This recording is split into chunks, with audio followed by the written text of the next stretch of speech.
The new video with Freeway, Black Guns. Guns and Freeway. Just run it. I please. made an announcement about it, you know, even wow. Revolt made an announcement. Wow, Revolt. Wow. We name dropping others now. Okay. So they support it. I'm trying to say, I'm like, you won't even look at the video. I'm like, what's up? Hey, Dan, don't act like we don't support rock and roll is like, that's a big conversation piece right there. I don't know. What? What's a conversation piece? Putting out a Freeway album, you don't think? A State Property album, a Roc-A-Fella album? That's a pretty big deal.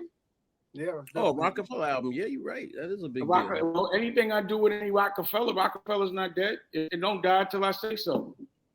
Okay. Say no more. We're gonna really have a good conversation. I think that's curious, you know. You want to see it? Like, what would Damon back if you got new shit? A new network. DJ Boy Wonders in the back. He pulling up the video right now. You know what I'm saying? I get that data. You feel me? But go ahead. I appreciate it. Also, maybe send them over the making of too, because I put out the making of the first record. You can check all that. It's on the network though. You can check it out. All right, here it comes. Pause. Man, y'all pausing. You got. Why did y'all invent pause? It was our own personal game. It was like, why did everybody? Wait, what happened? Hold on. We gonna ask that later. All right, here it is.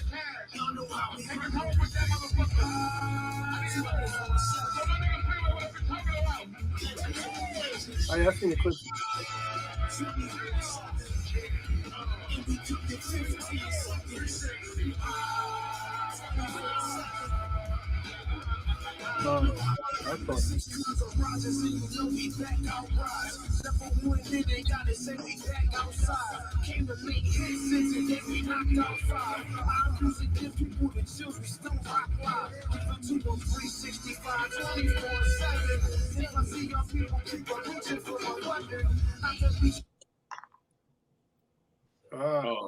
Your Wi-Fi. But yeah, you see me zapping out this whole album of that. Wow. Okay. New shit. Yeah,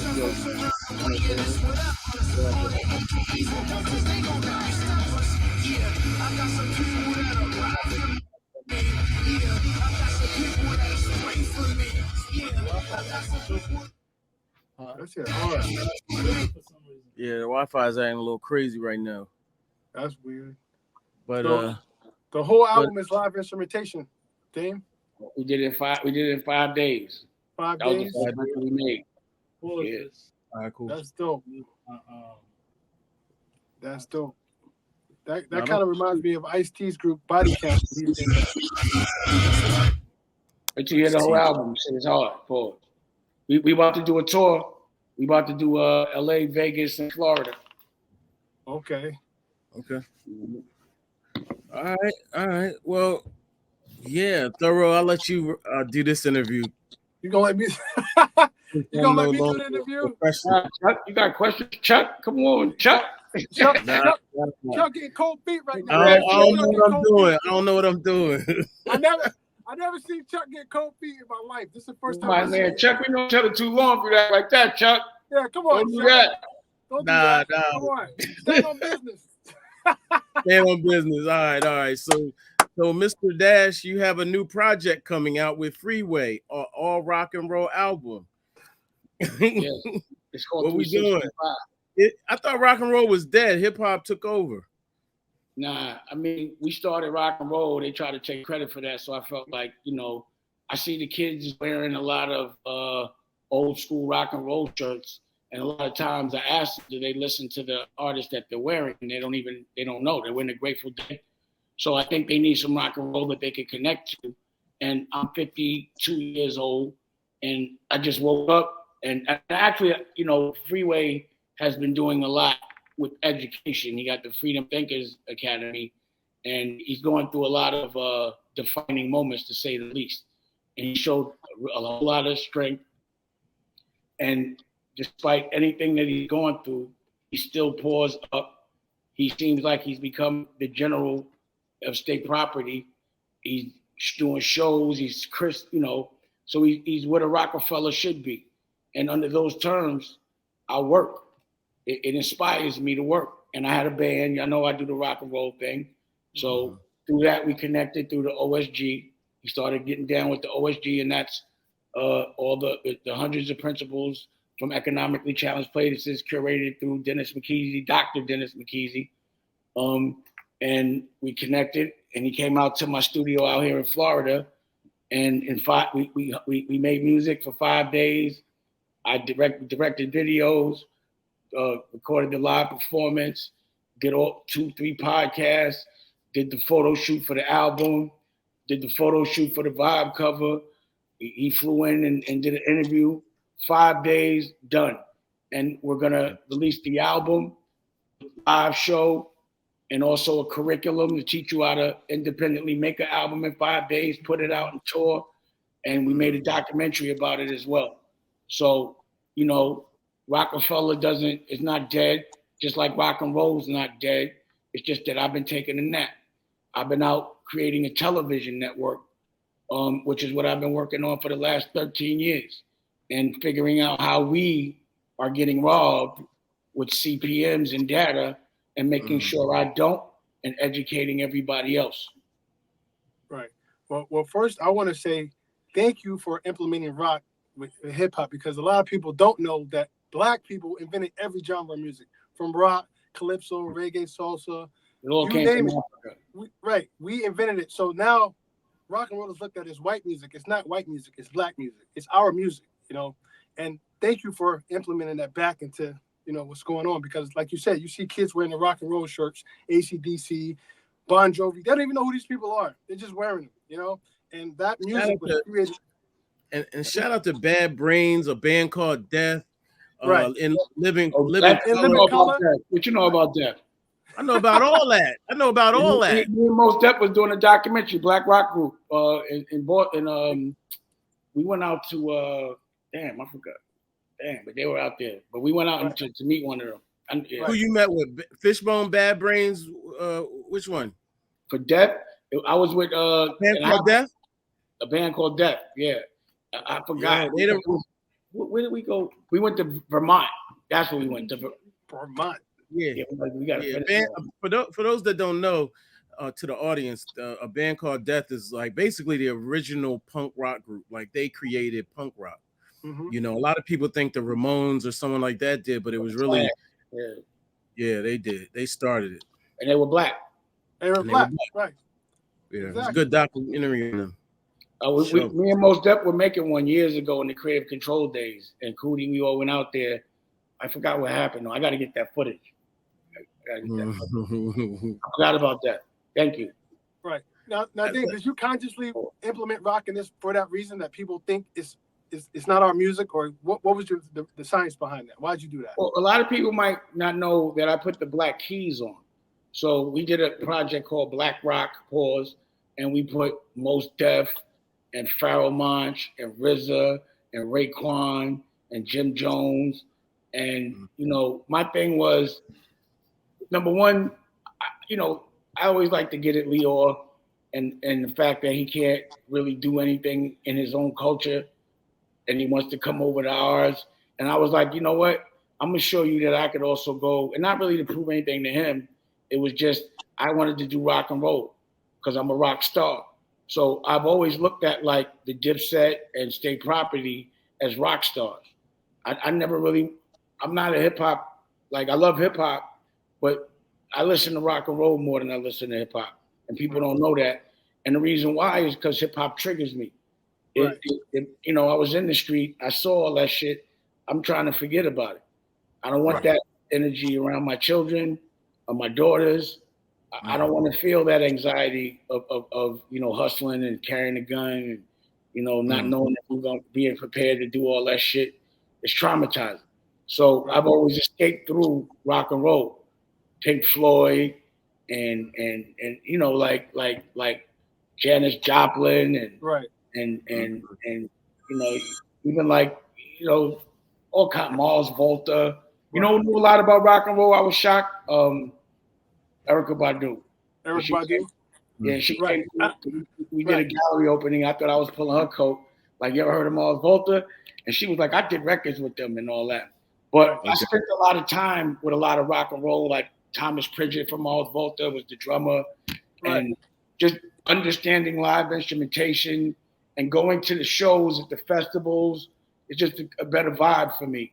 And like Tash, who we actually put out a rock and roll record in the DD 172 days with the London Souls. And Tash is like the best guitar player breathing and living right now.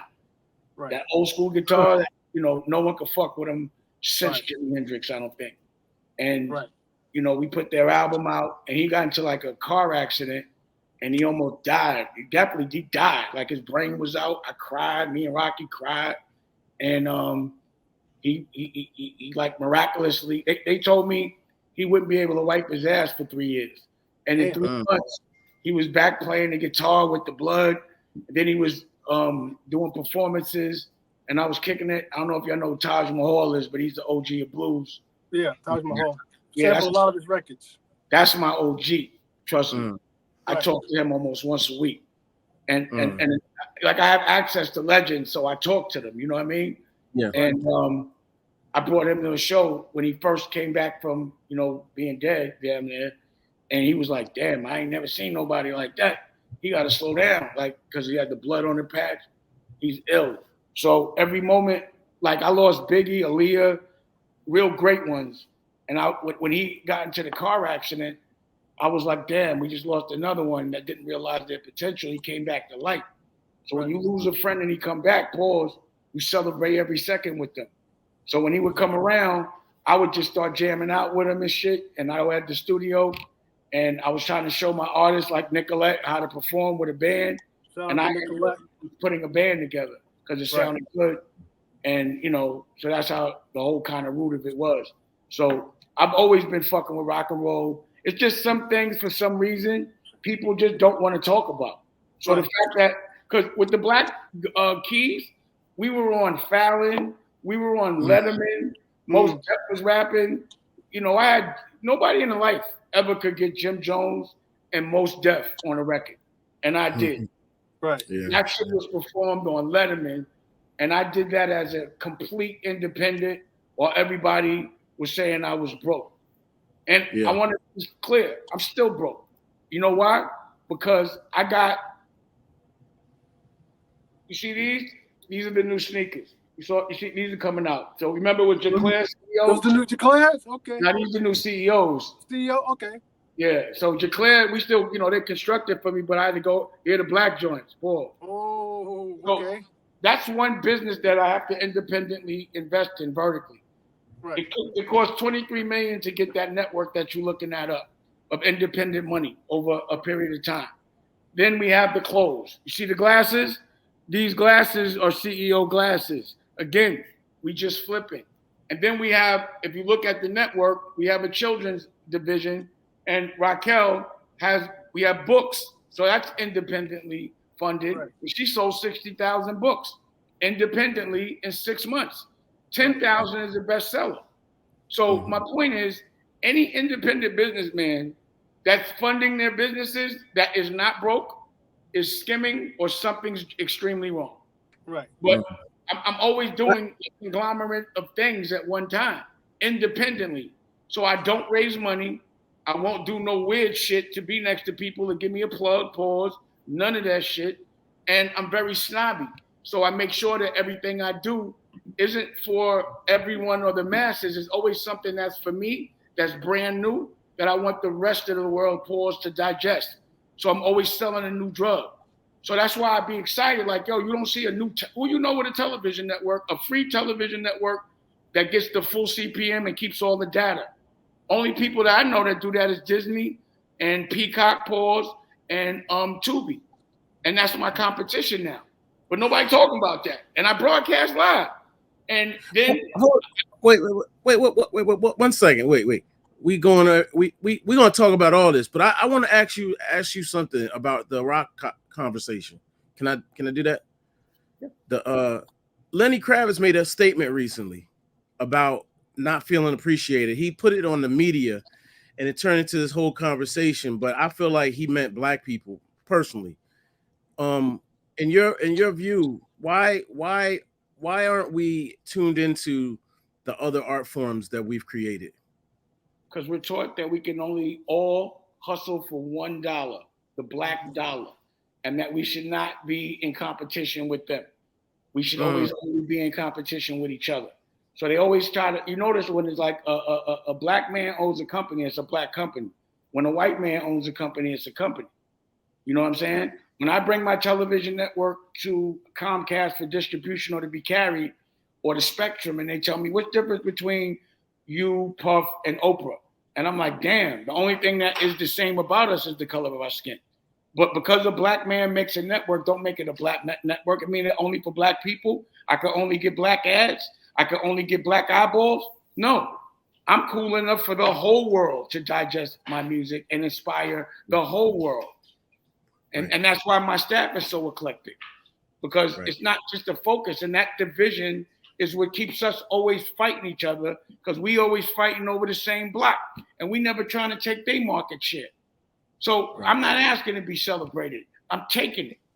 I'm not going to ask. I don't expect my oppressor to give me props for beating their ass or proving them wrong or going against their systematic way of controlling us.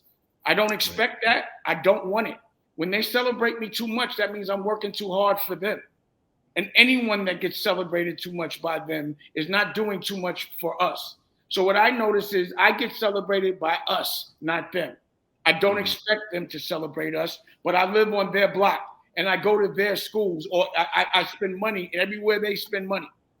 So they're not better, and I never think and want what they got. And any room I walk into, I always have a superior, I'm cooler than you complex, because I didn't have to sell out, and we still in the same room.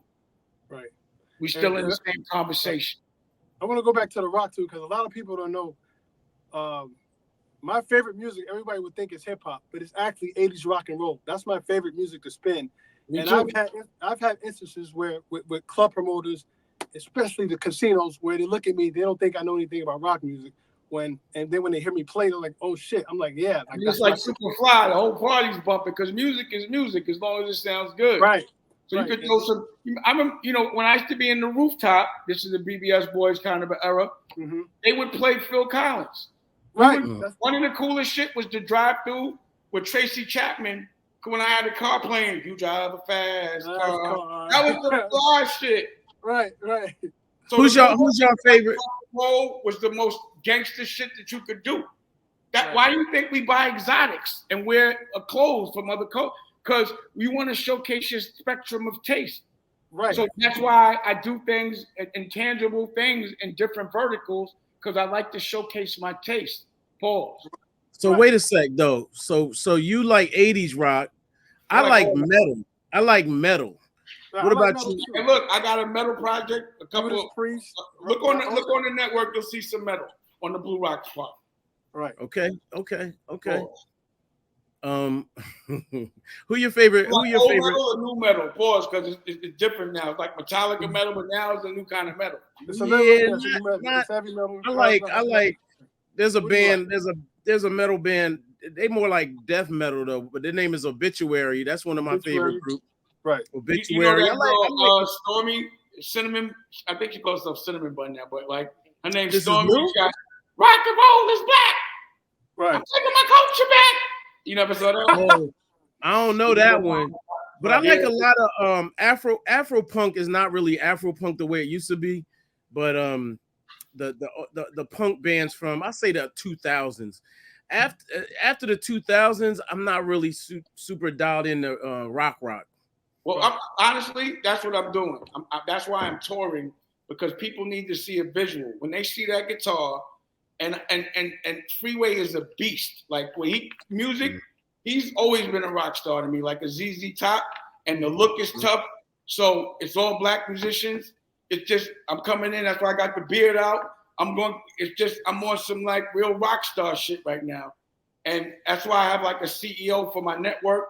And Rocky's running most of the other shit, because now I get to be an artist. But I had to build those platforms. Like, think about this. You might say, yo, Dane, why you ain't put out Paid in Full yet? what I'm gonna do? Put it out on somebody else's platform, have them tell me what to do. I'm gonna be fighting in the streets, and they gonna make most of the money. I have to make my own platform. So that's the reason why now I could put the BBS boys, the Paid in Full out. I got 20,000 downloads, right, already, and I'm not on Roku yet, and I'm not on Samsung. This is just like with Apple and Samsung. The Galaxy and LED.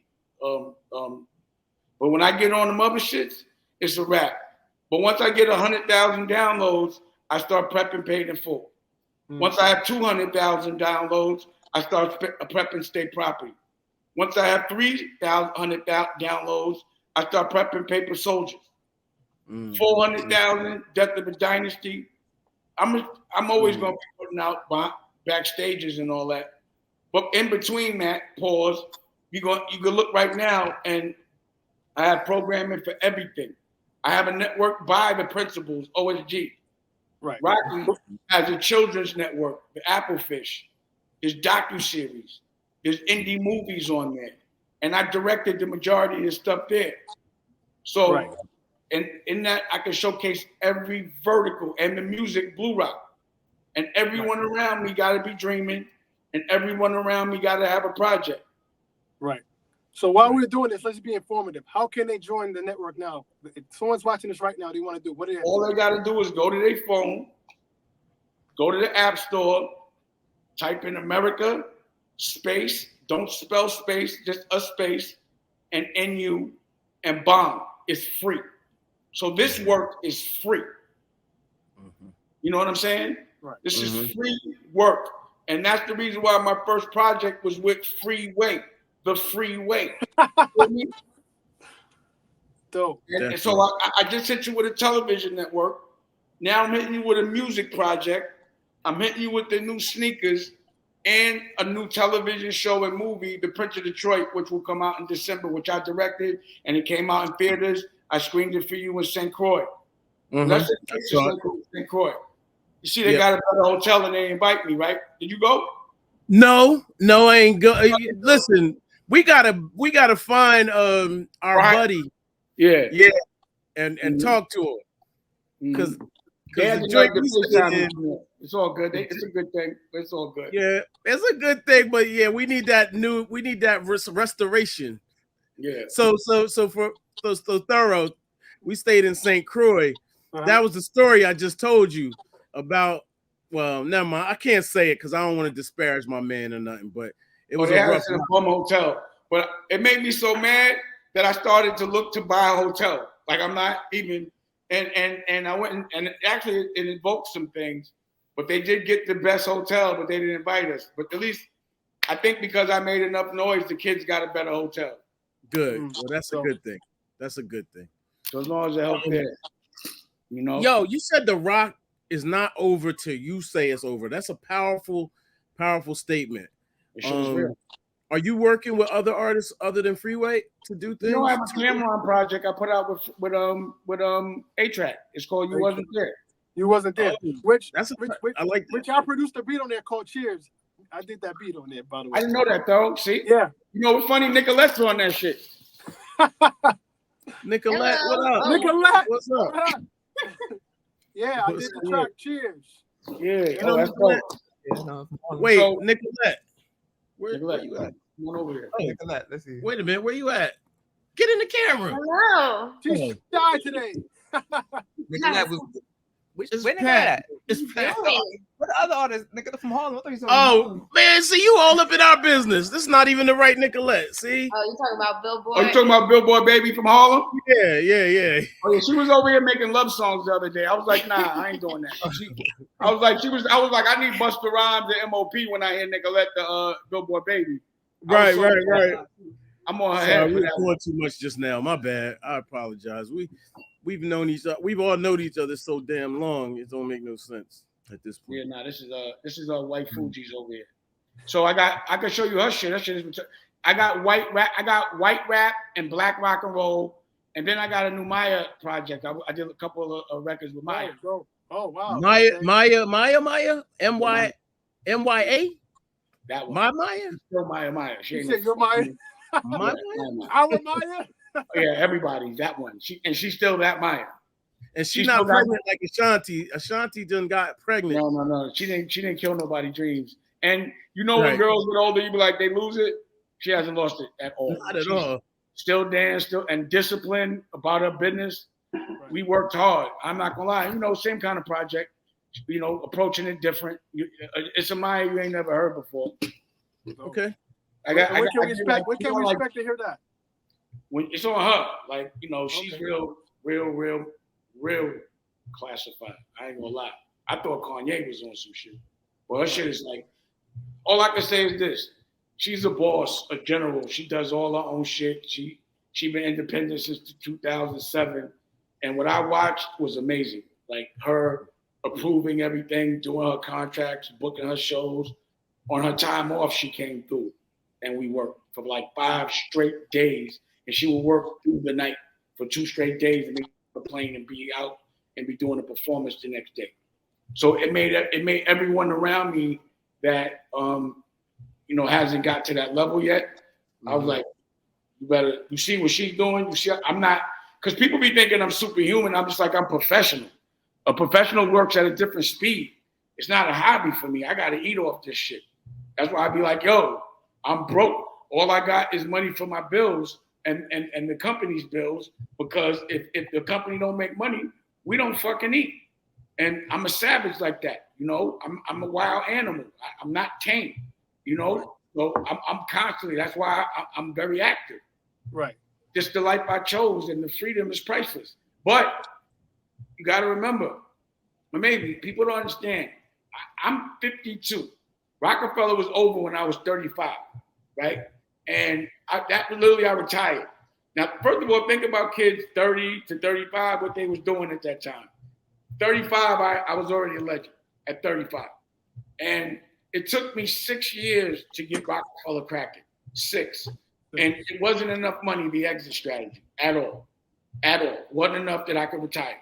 And anyone that says it is lying. And the television network has taken me double the time. And I know it's going to be 100 times the bread when it turns over. So usually what happens is a person goes and raises money to have a fund, and they can lose money for years and put themselves at a line item for a salary until the business turns over. It's almost like when you ever play CeeLo and you stop. The secret to CeeLo is come with a lot of money and just keep stopping the bank until you win. Eventually, you're going to throw a head crack. You understand what I'm saying? Like, ace, stop it. And then, but you have to have a deep enough money to keep stopping the bank. Right. So I'm always stopping the bank every single fucking day until this shit turns over. Stop the bank. So Creative Control was the first one that I stopped the bank with. Then Dame Dash Studio, second one. This one, America New, my family's business. I think this one's going to be head cracks. But until then, I'm stopping the bank. Right. I want to bring to the attention, too, how you was explaining how artist companies will have you should upload their music on your platform instead of YouTube, because there's the different revenue stream, different revenue split as opposed to what you get from YouTube, as opposed to what you get uploading it from on your platform. You want to talk about that a little bit?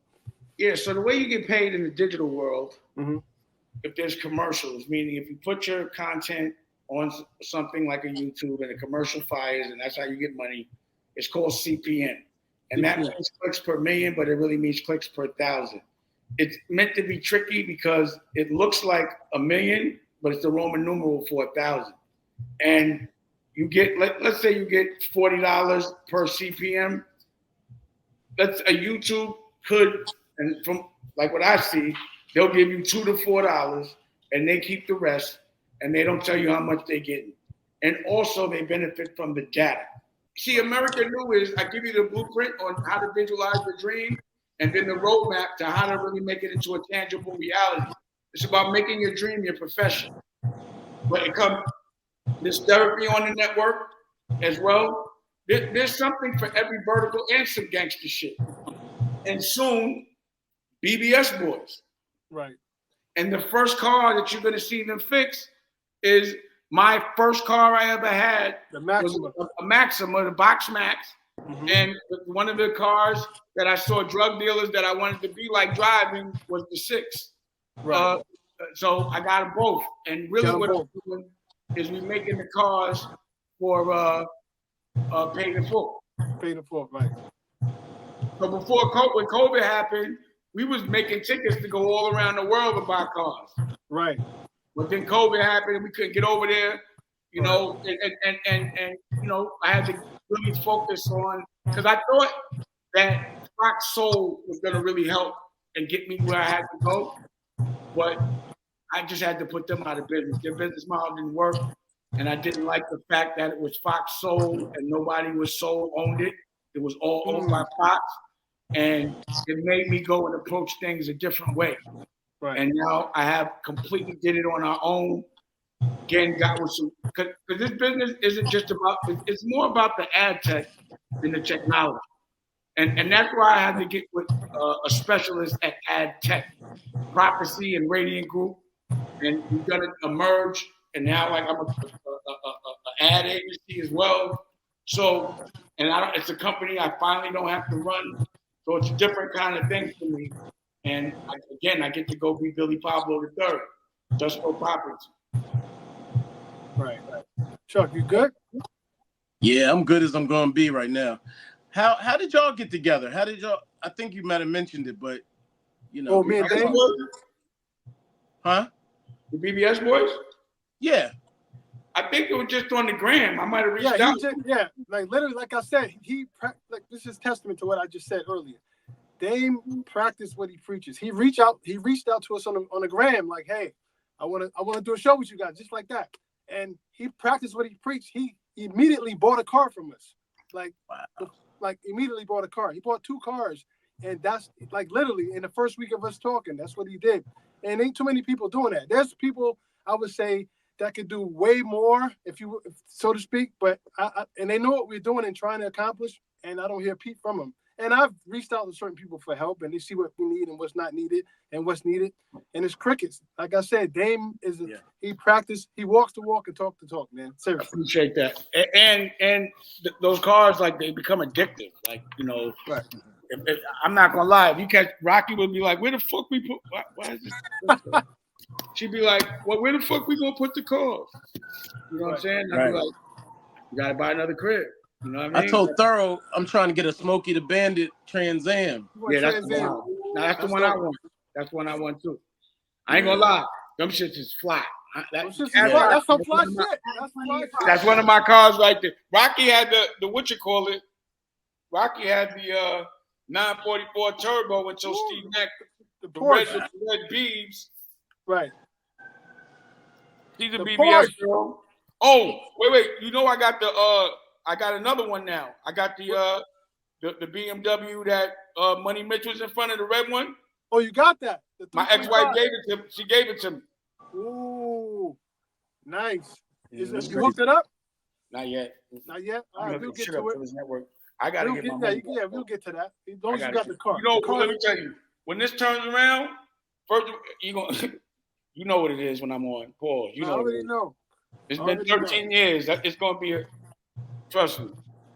Trust me on that. Hey, listen, Dave, we still got to go get that Holy Grail. That piece we was trying to get overseas. It's still there. I'm ready. I'm not ready, but I'm ready to be ready. Nah, it'll be there. We still got to go get that. I got to go get that joint right there. I got to. And we're going to take that. Like I'm telling you, we was going overseas shopping for a minute. I was like, yeah, let's go. And then it was like, we don't want to die over that shit. Fuck that. Right. You know? So yeah, it's fun times, Chuck, and I was always hustling for the future. So 52, I wasn't just talking about old shit. I wanted new shit. And everything new, from a network to the music, to the clothes, to the books, to the shows, to the movies. And again, it keeps me on top of my toes. Right. And, it keeps that energy of dreaming and fighting. Every time I get up, it gives me a purpose. It keeps me young. And we just did a deal with Celebrity Boxing. On Damon Feldman, my man, Damon Feldman. Mm-hmm. So we're gonna broadcast those as well. and I might end up in that ring if Rocky let me. Oh man. Yo, tell okay. So talk about your boxing history. Not as a boxer, not the chin checkers yet. Yeah, we can talk about the chin checkers too, but let's talk about your history as a boxer. I mean, for me, I used to go to the boys club, and there's a light right there.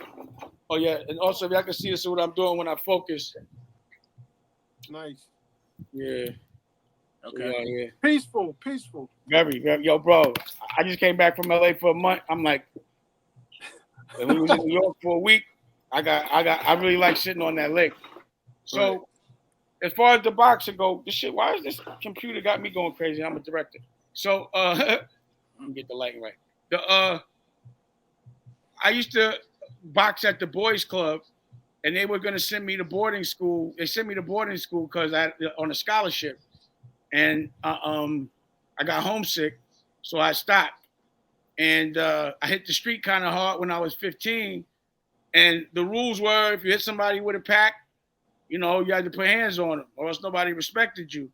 So I didn't realize in this game that there was so much fighting. So I just started to train. I went and started training. And, I had an amateur fighter too. I hated running. And, it's just when you box, especially for a certain amount of years, it's like a language, So the average person in the street that doesn't box probably, the average person doesn't know how to throw a punch. And it looks easy when you do it, but it's an art. Just knowing and having stamina and all that. So, I boxed. Like, that's what we did. Even in the years of Roc-A-Fella, we had something called the Fight Club. So Heavy D was in it. Jay-Z was in it. What's his name was in it from Tribe Called Quest? My man. Q-Tip. Right. Q-Tip got hands. Preem used to come sometime. Preem. He'd be in there hitting with no gloves, hitting the bag. So we used to fight. Wes Johnson, the sportscaster. Right. Who? Wes. He's like Wes. Wes Johnson. I think if I'm saying it right. I hope I'm saying it right. Wes. Okay. No, not Wes. I just forgot his name. But a couple of you'd be surprised who was in there fighting. Yo, used to box. Spar? Jay used to spar? Yeah. Oh. Yeah. Okay. You guys, I don't want to, we used to spar. Okay. Who you knock out? I knocked a couple niggas out. Body shot, headshot? Multiple. If you could call I ask all the niggas. I used to knock. Skane used to fight in there too. Okay, Skane down. I would knock niggas. I've knocked niggas out with jabs, right hands, left hooks. Every punch you could think of, I've knocked niggas out in that gym with. Okay. So that last time I sparred really was with Berto, Andre Berto. Right. Yeah, he talked about it. Yeah, but his version is not the version. I almost knocked his ass out. When I got the video. So, he was talking. And my man Peter just called him out on Celebrity Boxing. Oh, shit. On the phone with him. He said he would fight him, but now he's not taking my call. So, Berto, my man Peter, Pistol Peter, said that he was knocking, because he used to come around when I first was, because I used to be a promoter, and he met Peter when he was younger, and I was like, he's trying to be a boxer, and he sized him up, and Peter always felt the way. He ready. He want to fight him. He a pro. He 16-0. Wow. Or something like that. Yeah. So, we'll see. I'm going to call Damon right after I get off. He texted me. Ask Damon who I challenged. And it wasn't like a no disrespect challenge. But I was like, yo, I'll box Roy Jones if he want to. So he put me on the phone with him. But, Roy said he didn't want to do it right now. So I said, all right. Roy is done. I'm done too, nigga. I'm 52 years. I know I'm still moving and agile. Yeah. I'm not old acting, but I'm not. I'm 52. You're done, and his done is different because that's Roy Jones. I know that's Roy Jones. Roy Jones fighting the metaverse on America New right now that you could check out. Oh, that. Not the Never mind. Roy fought. He fought the strong dude, that strong cat. Yeah, NDO champ. Yeah, he fought Champ. I'll tell you, I hated that fight. I'm gonna keep it real with you. Damon, he upset me with that one. I ain't gonna lie. He was trying. He was trying the metaverse thing, and people aren't ready for it. So I definitely wasn't ready for it. Shit. Yeah. But again, when you're trying something new, you don't get it right the first time, and when you're trying it publicly, it's like Kanye with his first fashion show. He got bombed. It was a bad stoppage too, by the way. Look, that was a horrible. Like, I know it's not real boxing, but damn, that was a. Come on, man. Anyway, that fight, I was like, I could get in there. You can get in there. Yo, speaking of my girl won't let me. She's like, yo, she was begging me not to. She's like, no. Hold on, Dave. I want to ask you something. It's beautiful. Being that we talking about boxing, so your boy Bleak, he recently did an interview, right? And he was saying how everybody at Roc-A-Fella had hands, right? And I don't know what he was talking about. That's what I'm saying. Bleak sometimes. Yeah, because I don't remember none of that shit. I was like, really? I don't remember. Jay, I'm not gonna say he didn't have hands, but he wasn't known for that. You know what I mean? Right. And they be like, I used to get into so many fights that after a while they would be like, because I was always insecure, because I thought they thought because I was in the music business I was soft, so I'd be like that. It was almost like a Napoleon complex.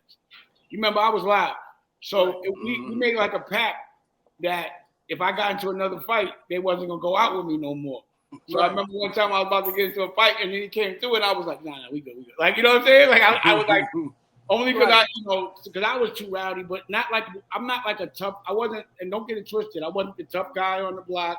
I didn't walk through when niggas were scared of me, but they just knew that it was also a thing where, not that I just was like, looked at like a handsome kind of a kid. So they'd always pick on the dude that what they thought was the most so I just used to act ugly. I was like, I'm gonna just act ugly so niggas leave me alone. So that's why I had to box all that shit, because it was always me. You know what I mean? I'd be like, all right. So, at Roc-A-Fella, we had a lot of fights. A lot. Right. A lot. Like a lot of brawls. A lot.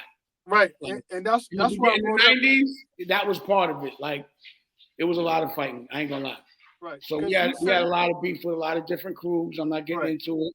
I spent a lot of my time squashing and pause, like having meetings to because we couldn't get no money fighting, but we definitely had a lot of issues in a lot of clubs. Right. Well, not to name the club or names, but do you ever recall a situation where y'all got into a brawl, y'all beat niggas half to death, and the club wouldn't let y'all out, and allegedly you had to pay $50,000 to get out of the club? Because this is a story Bleak tells. I know. I don't remember that one. Because I thought that was. I don't remember. I thought that was a but it could have happened, but I just don't. Like, there was times, because sometimes they would book us. One time they booked us to try to rob us, and that was crazy. And that was the time we was in North Carolina with Foxy Brown, and not Fendi. Fendi was there. Fendi was there. Shout out to Fendi. But he wasn't like backstage. But after the show, the promoter came out and was like, "Yo, your show was too short. We're not paying y'all." Something like beefing, and he started beefing with Foxy. And at the time, Foxy had she used to argue a lot, to say the least. So she had a slick mouth, and the nigga just hit her in the head with the fucking mic. Damn. Right? So I was with my man, and I didn't like that he thought he could hit her with us. Not that I would get involved in her problem, because she always was like a hothead. But I'm like, yo, I'm telling, I get in the car, and we in the car, and I'm getting out the car. The dude comes, takes the keys out the car, and I get out the car, and I'm like, yo, what's all that? And Jay's like, yo, get in the car. And I'm like, why? He just hit in the head with a mic. He's like, get in the car. So I get in the car, and he's like, yo, niggas had a tech on you in the back. So they couldn't get it together to rob us. So we ended up going back to the hotel. Irv went upstairs, gave Irv all our jewelry. Irv went upstairs, Gotti was with us. And I remember, like, I'm gonna call Preem and all that. But he stayed. He was like, you stay. And then we went back over there, and we ended up beating one of the niggas up. But then we had to go to the airport. You know what I mean? It was crazy. It was crazy. Right. But what it was when we came back, the dude that originally came back, he was tough. I ain't gonna lie. And we started fucking him up, and we just started fighting and all that. And it was like a whole thing. But shit like that would happen a lot. Because when you're getting booked by other drug dealers. You're going into other places. Right. It's not like you could do like a real check, and you're not thinking like that. And apparently they had booked us, from what I heard, they had booked us to rob us. But they didn't catch us. Yeah, they kept back and get her. Like, it was so crazy. Crazy. Okay, but, I just wanted to clear that up. We would, but it wasn't like, and it ain't no disrespect to Jay. He wasn't ever no sucker, nothing. Right. Okay. I don't remember. Also, we never walked around with 50 grand, so I don't, it wasn't like that. Maybe I could be wrong. Okay. I don't remember. Like, I didn't hear him like reference where that was at or when that. Yeah, he didn't really reference where it was at. He just and who was there. He didn't really reference everyone that was there either. I just did a whole thing on the CEO show where I spoke to 2 therapists, Melody and Tajay, and I was talking about sometimes. Me and Bleak, Freeway put me on the phone with him. It's always love with me and Bleak. But like sometimes when he tells certain stories, I'd be like, I don't remember it like that. But I could have been drunk. I don't know. But I don't remember that. Right. Okay. And I don't remember, I don't remember Jay putting hands on nobody ever. Okay, there it is. Chuck, you back, man. You back again. Yeah. It's crazy, man. I'm gonna have to do my virtual interviews home. It's nuts though, right here. Is this your first time doing it, or what's going on? Is your first interview? Dave.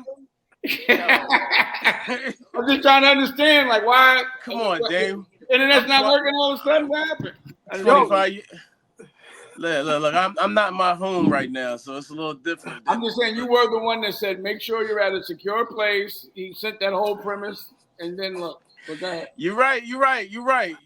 But I'm in the studio. The studio's for recording. And by the way, we waiting for you to come through the studio so we can actually do a live interview with you in the studio. And by the way, I'm waiting for you to come to any one of our studios, whether it's Florida, LA, anywhere.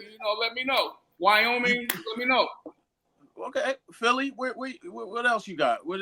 That's it. We got Wyoming, we got Florida, and we got LA. But right now, LA projector spaces in there with. What part of Florida? Winter Haven. Winter Haven. Oh, okay. What about Wyoming? You in Cheyenne? What's that? Cheyenne in Wyoming? Now we're in Cody. Oh, Cody. Okay, I've been out there before. It's cold deep. It's only like 2 months ago. It's just cold out there. Beautiful though. No, it's beautiful. It's all mountains. We got that ranch because Kanye had his ranch, and he had been asking me to be the CEO, and I didn't want to, but it was like I would have to come out there to just kick it with him a lot, and I wanted to have my own ranch because he had certain rules on his ranch at the time that I didn't love, so I was like, I'm just get my own ranch so when I come out here, and Raquel loved it. So, but we don't go there enough. Right. Well, you know what, man?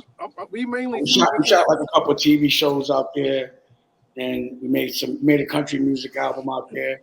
You ever saw "You're So Fine," the country music record that I did? You're so fine. I heard some of it. You're trying to like sweet, so you listen to the whole thing. Country music is definitely the one genre of music that I can't fully rock with, and I'm trying to work on that because I like to feel like I like all types of music, but that's the one. They're more gangster than hip hop. All they talk about is getting drunk, and like if you look at a country music video, they are flossing. Yeah. But we was in the country. And I just like to show versatility. And my girl was inspiring me, looking all good and fine. And I was on a horse. We was riding on the ranch, riding around our own ranch. And I was like, you're so fine, because I'm loved like red wine, and I love wine.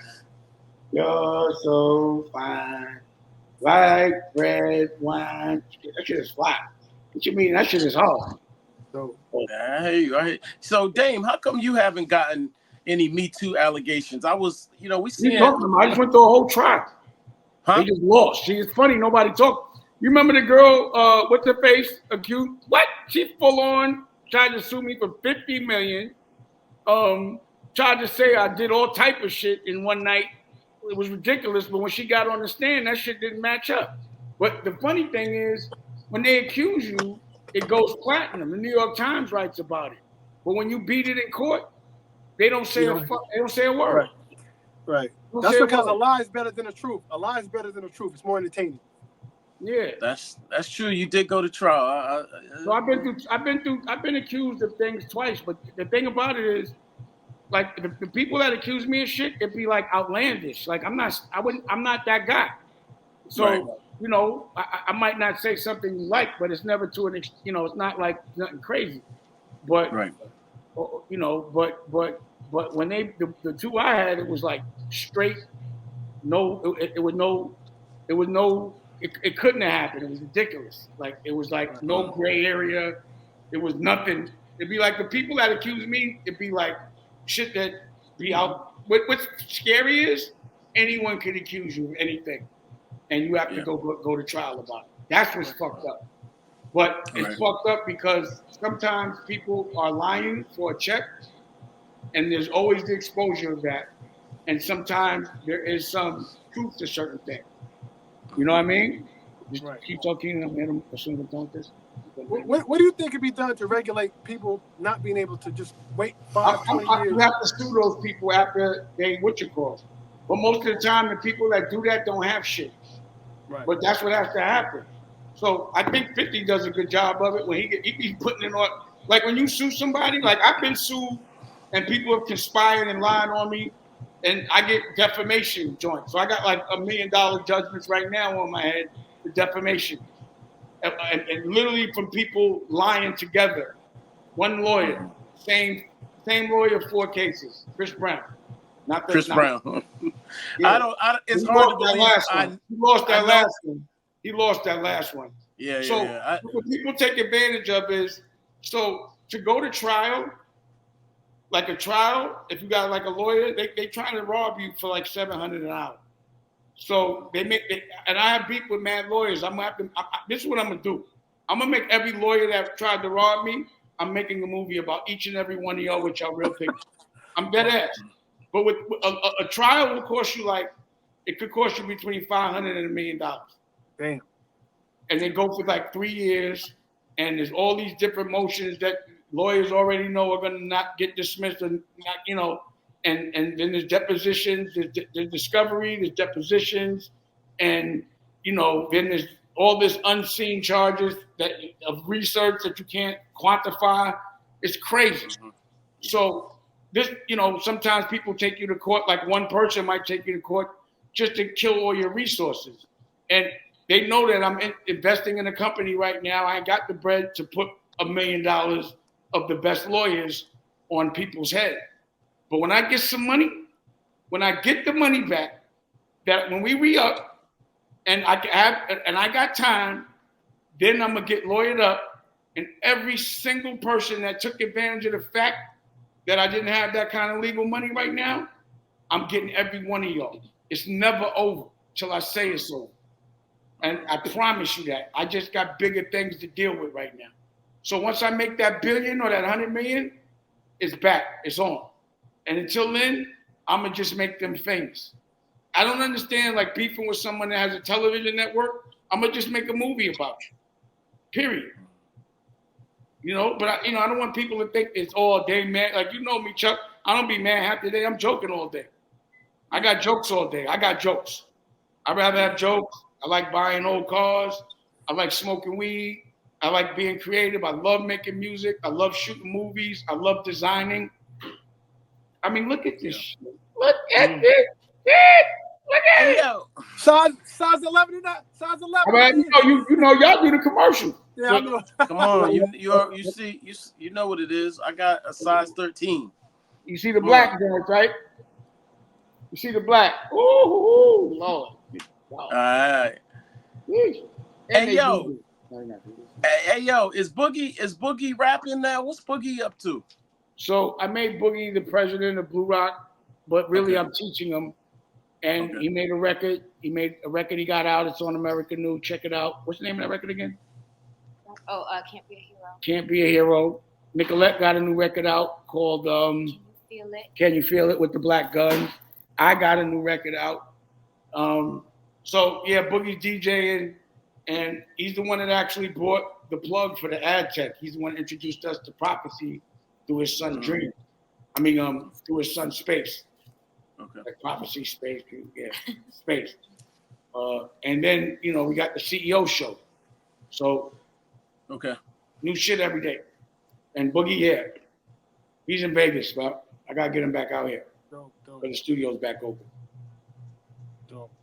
It was important for me too, for when we do this chop up session, what I call a chopping it up conversation, that we focus on what you got going on now, what's new, because a lot of times people just want to keep focusing on the past and what you did. It's about what you're doing. To me, what are you doing now? And I'm glad you shed a light on that.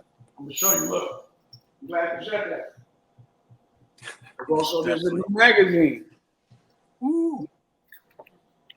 Okay. That's coming out in February. Okay. Another vertical. Well, So there's always some new shit. Like you said, you can learn from the old stuff, and it's good to revisit it. But it's corny if you ain't got no crispy new shit going on. Right. And that's why I always got 5 different new things going on. Right. At 52, I'm dreaming. The dreams are what keep me fighting every day. Right. And that's what keeps me young. That's what keeps me happy. That's what keeps cool people around me. Just dreaming. So once I conquer one thing, I already know what I'm doing after we do the network. I already know what it is. And then what I'm doing after I do that, like I already have my whole life planned out. Yeah. What's your plan? Next up, it's the hotel vertical, and then after that, I really focus on the sports teams. And then also like Raquel with the children's thing, like with Dusko Land. So we making it like Disneyland and all that. And then Nicolette's gonna go into children's programming too, but I'm just waiting when she finds herself. You know what I mean? Okay. All right. Well, Skylar's gonna throw festivals. That's Skylar. Well, Nice to meet you. Hey. Well, look.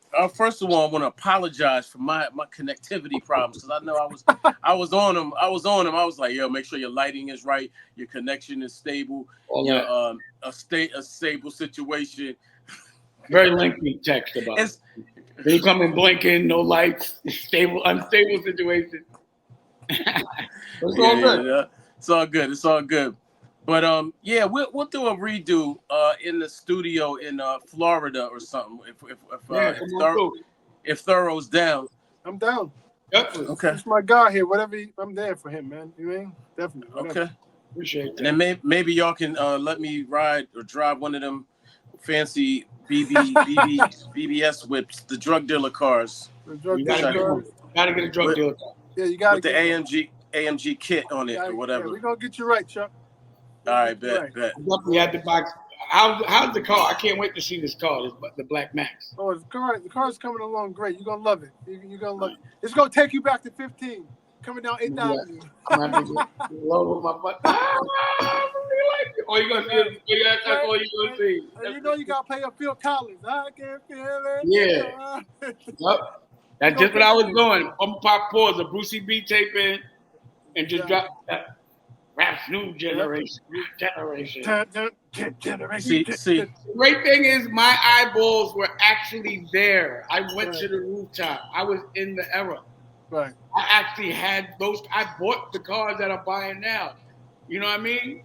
So to be able to come back around in this circumstance and relive it in that way, like no one could really understand it unless they were there. Right. That's true. Like I was there. Like I was paid in full. Wait till you see what I'm doing for paid in full the TV series. Mm-hmm. I'm gonna bring up the Ford Escort GT on y'all. the cherry red work in that car. We put the work in that car. You could go ahead do your thing. We needed those two. Those are down low. That was the work car. You good? Yeah.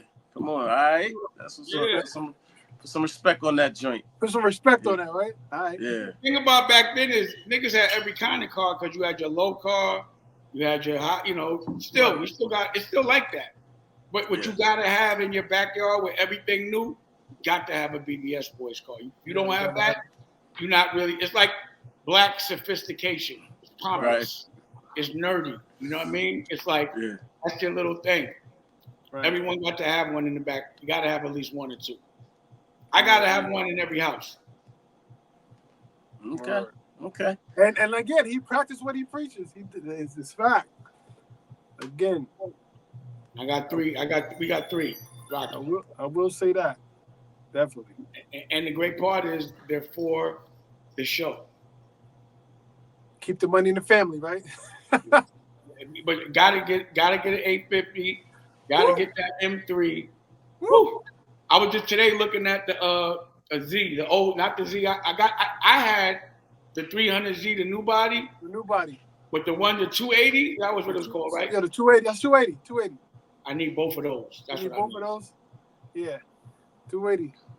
That's when it was from Nissan. I was 18 with the 300Z, like, but it was Boogie's mother's, so everybody thought it was mine, or that I had bought it for her. But she bought it. She had good credit. So I had my car, her car, on it. Word. It was like, damn, I was killing it. I was driving up to high school in the 300Z. Imagine Dame Dash 16, 17 with a 300Z. Pause. Right. Going to high school with a chain like the same. It was crazy. Right. You don't really see that no more. You don't see kids 16 now driving. What's hot now? It was like, you ever remember that movie Bugsy with Scott Baio? And they was all shooting with the whipped cream guns and all that. In that era of the early 90s and the late 80s, kids was adults. Right. So that's what I mean. Like, I had niggas working for me since I was 16. I've been a boss. What does that look like? Like I can't even fathom what it looked like. I was a manager and had a record deal as a teenager at 19. Roc-A-Fella came out in my 20s. I was the CEO of and still, so I be looking at, because I got kids, you know what I mean? I'm like, man, when I was your age, what? Right. But what came with that was a lot of pain, a lot of unrecognized trauma. I consider myself lotto, like word, like the fact that I was able to survive that era and then pivot right into like, the era of Biggie Smalls and Nas and Jay and Tupac, and I'm in the game and I'm in that conversation. And then now, all these decades later, to still be just as relevant and be doing new things, right? And being able to, like, that shit now is old school. But I remember when it was like current and we was laughing at everybody old and what they would look like at 50 and all that shit. And now, and I always wondered, I'd be like, I wonder if I get gray hair, will I dye it? I never knew. Right. But I can't. Yeah. I don't know why. Let me add, speaking of being relevant now, Waka Flocka recently name dropped you in a conversation he was having with the internet about culture vultures. You coined that phrase. And I thought about some of the conversation he was having.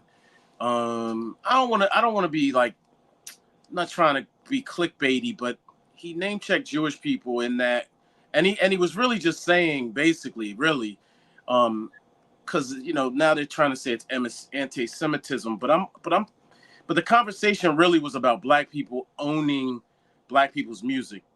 That was really what he was saying, that Black people should own their music. Capitalism doesn't really work like that, but what are your thoughts on not only just being relevant in the culture vulture conversation, but Black folks owning their own music? Well, I think every creative should own their own music, every human being, but Black people are the ones that tend to get exploited the most. But I think people get robbed. It's a social class thing, I think the miseducation and not having the understanding of what you deserve is an issue as well. People lie to people and make them think they need them when they don't. I'm really proud to be in that conversation and to have coined that word because it fits so well. And no one wants to be called the culture vulture, Black or white. And Waka Flocka is a very smart dude. He's the one, you know, he one time called me and was like, yo, you hustling old. Let me teach you some new shit. And he's the first person to tell me about Web3 and NFTs and a couple other things. I was like, damn, I didn't look at it that way. So I love a person that's always trying to look for the things that aren't shown to us, because everything has been hidden from us that will make us stronger or make us realize how strong we really are. And it seems really really obvious that we're lied to so that we're controlled. So in knowing that, you just have to look. And like I said, anytime someone tells me they're going to pay me 1,000 or 1,000,000 or whatever number it is, I always want to know how much they make off of me. Not how much they make off anyone else. I just want to know their business model. And if they're making 90% and I'm making 10, that's problematic for me. And if you're smiling in my face, telling me that you're my man or you cool with me and that you love my family, you wouldn't be taking what should be going to my family's pocket in your own and giving it to your family. And I look at that as robbing me and as friendly extortion. So it puts me in a very defensive mode. You know what I mean? So, and my answer to that is, fuck your house, I'll go build my own.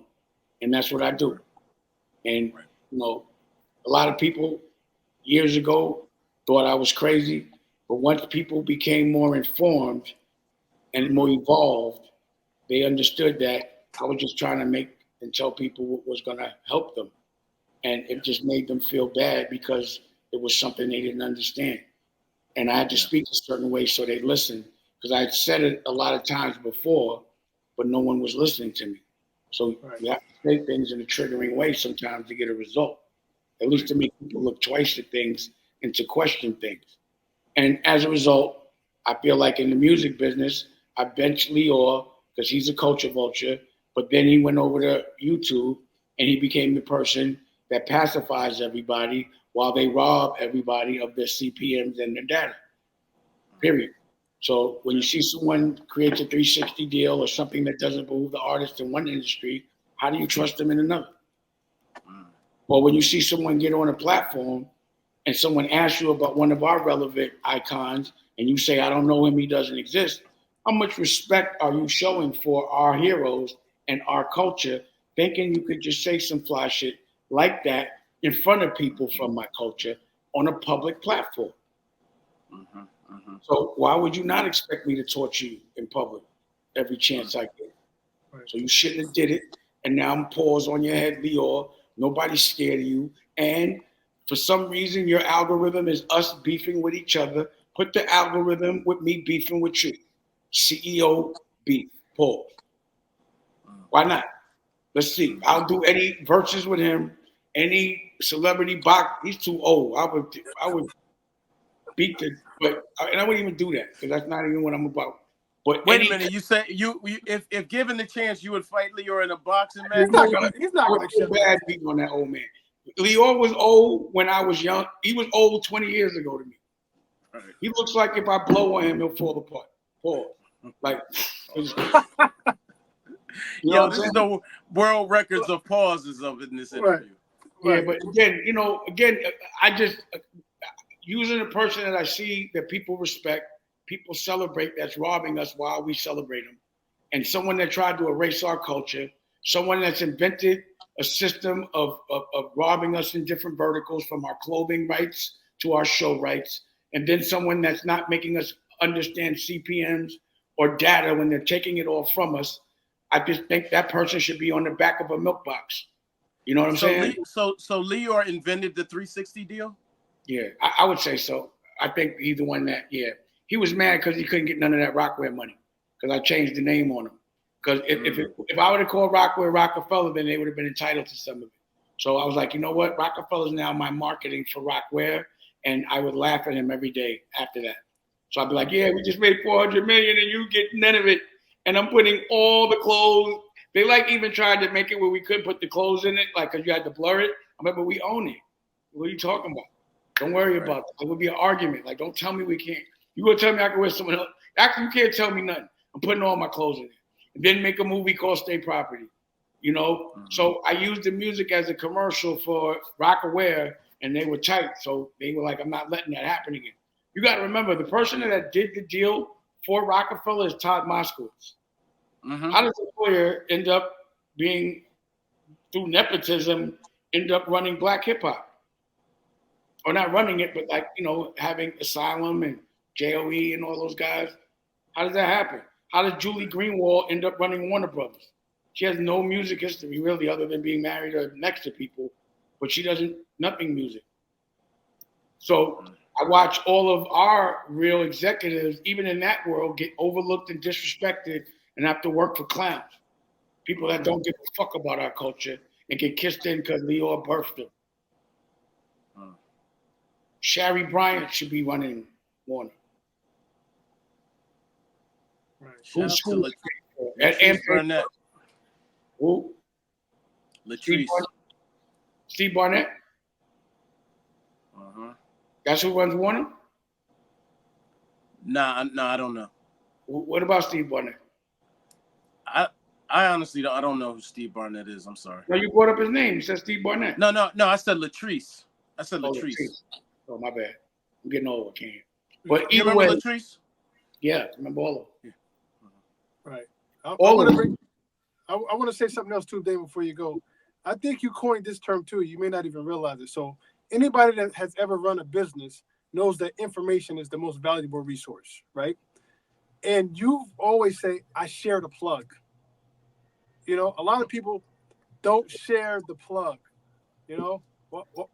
Why did you make it your business to share the plug? Like, you'll share the plug. A lot of people don't do that. They hold on to that. Because we're supposed to. It's our responsibility. As if you know something, you're supposed to share it. Why wouldn't you? Right. So I got to get ready to go and pick up my son. But why wouldn't you? I think it's an injustice not to, and I know that no one shared it with me. Like, you could do two things, right? Your father could be an alcoholic, and because of that, you could be one, or you will never drink because he was an alcoholic. It's your choice, really. So because nobody passed the plug, and I used to be like, I remember when I'd be like, yo, Jay, why won't you jump on nobody's singles? Like, you could jump on a single, and for every new artist, like everyone else does, and he'd be like, because nobody did it for me. And I'd be like, so that should be the reason why you do it. Right. You know what I mean? But look at Roc-A-Fella's history. Think about how many first singles Jay was on. I'll wait. Yeah. So why do people do that? I don't know. But I wrapped it up with a little clickbait for you. And, I'm going to be download America New. Check out the Freeway project. I keep talking, but, I got to all right, it's all good. And check out America New. Check out The Prince of Detroit. Check out the first single off the soundtrack from The Prince of Detroit, Can You Feel It? Check out the new CEO sneakers. Check out the CEO vision, the glasses. Check out the Rocky's new book. You can listen to it, Dusko Goes to Space. And check out Boogie's new single. It's just a lot to check out, all new. Check out the new magazine. Check out the new clothing line. A lot of verticals. Okay. Absolutely. Okay. I appreciate you, Dame. Definitely. Check out the new BBS Boys coming soon. Exactly. On the new TV show, Day in the Life. Exactly. Salute, Dame. Salute.